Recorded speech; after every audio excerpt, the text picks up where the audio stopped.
Hi everybody. So today's focus is going to be a clean with me video, and I'm going to talk about how well vinegar cleans. So I've had a lot of friends reach out to me and ask how effective vinegar is when it comes to disinfecting and cleaning your home. And I used to use vinegar a ton when I first had kids because I didn't want to use any toxic chemicals or anything in the home. But how good does it clean? How good does it disinfect? I'm not really sure. So on a bottle of white vinegar, they don't give you cleaning instructions.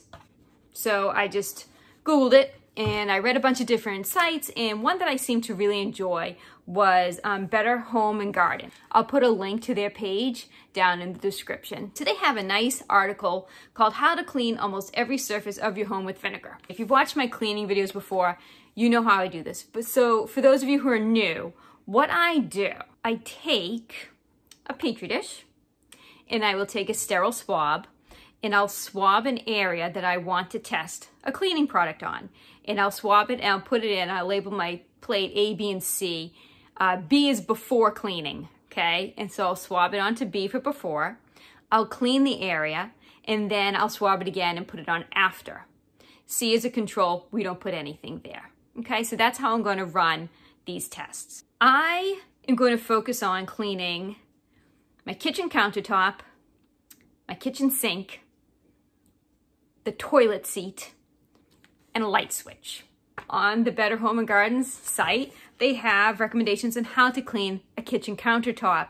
And with that, they suggest that it's very simple to spray vinegar onto the surface and wipe it away with a warm, wet rag. Next, I'll test its disinfecting power on my kitchen sink. So my kitchen sink, I'm also going to use a full strength spray of vinegar.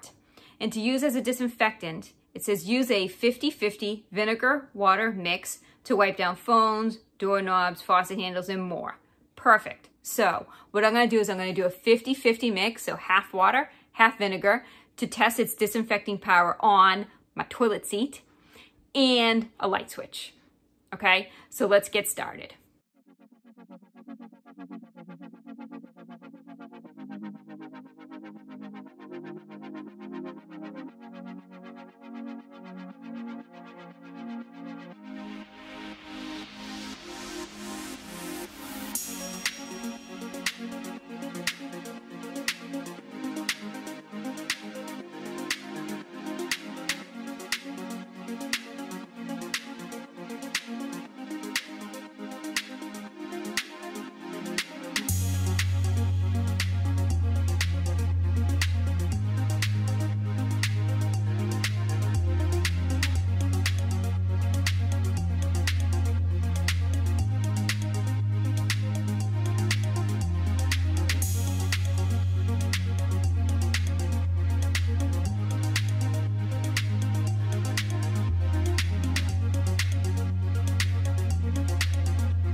Okay, let's get some results. All right, I let these incubate for a couple days and let's just get right into it. Let's start with number 1, which was my kitchen counter. And this, I use full strength vinegar. I'm gonna pop up a picture of it right there for you. Great.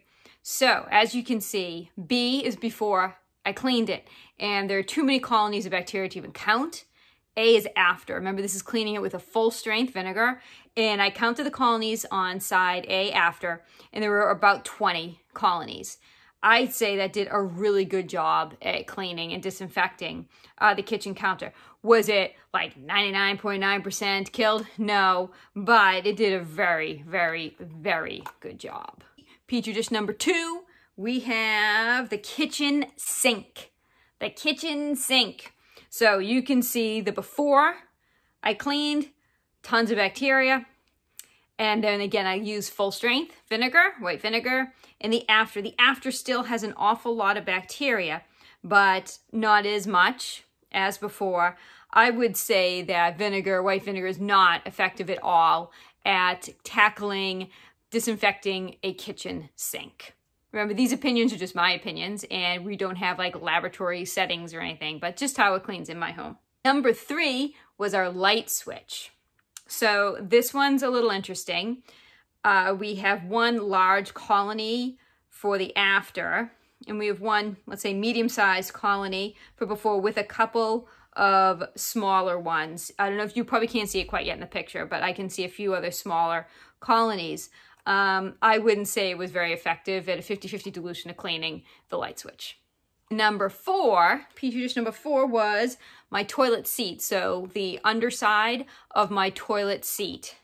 So to start with, I'd like to say the before really wasn't that dirty, which is great. I've done the toilet bowl before in some of my other videos, and like, oh, it's so gross. So wasn't hugely dirty. I'll count the colonies. Okay, so about 20 colonies of bacteria on the before and 0 for the after. Now remember, this was a 50-50 dilution, so I find that to be very impressive. Super impressive, actually. So not every cleaner is going to be effective for cleaning every single type of bacteria that there is out there. If you look at different cleaning bottles of different cleaners, you'll see some of them will say clean Staph aureus, clean streptococcus, pneumococcus, and all these different things that they will clean. Disinfects E. coli. Some will list a ton of bacteria, some will only list 2. Vinegar, we don't know. I do not know what they claim or what anyone claims, what type of bacteria that it kills. So I'm going to just go on a limb here and just say whatever type of bacteria grows on the light switch, vinegar doesn't touch. But whatever bacteria grows on a toilet seat, the underside of a toilet seat, yeah, I'd say it does very well. I am also impressed with how it cleaned the kitchen counter, but not so impressed with I'll put that there so you can see, not so impressed with the kitchen sink. So where does that lead us? Cleaning with vinegar actually gave my hand a bit of a rash. I have a rash on my hand. I should probably wear gloves. I did not wear cleaning gloves, cleaning with vinegar. I just was thinking non-toxic, right? Which was very naive because as soon as I squeezed the sponge, I had a cut in my thumb and I was like, yeah, it stung. It was horribly painful. And I find the smell of vinegar to be extremely strong. So if you're going to be cleaning with full strength vinegar, I would recommend making sure windows can be open or an air ventilation system can be on, just like I recommended for using full strength pine sol, because the smell can be very overwhelming. I would also recommend wearing gloves. So will I continue cleaning my house with vinegar? Maybe, probably not. I'm not a huge fan of the smell of vinegar. I find like the hydrogen peroxide cleaner to be a much easier, tolerable smell when cleaning. And I'm actually curious to find out about some other cleaners. So I want to thank you for watching. Please hit that subscribe button if you enjoy looking at these Petri dishes. I know I do. I absolutely love looking at this stuff. I love sampling before and after. If there is a particular cleaner that you want me to investigate, put it in the comment section. So thank you for watching. Have yourselves a great day.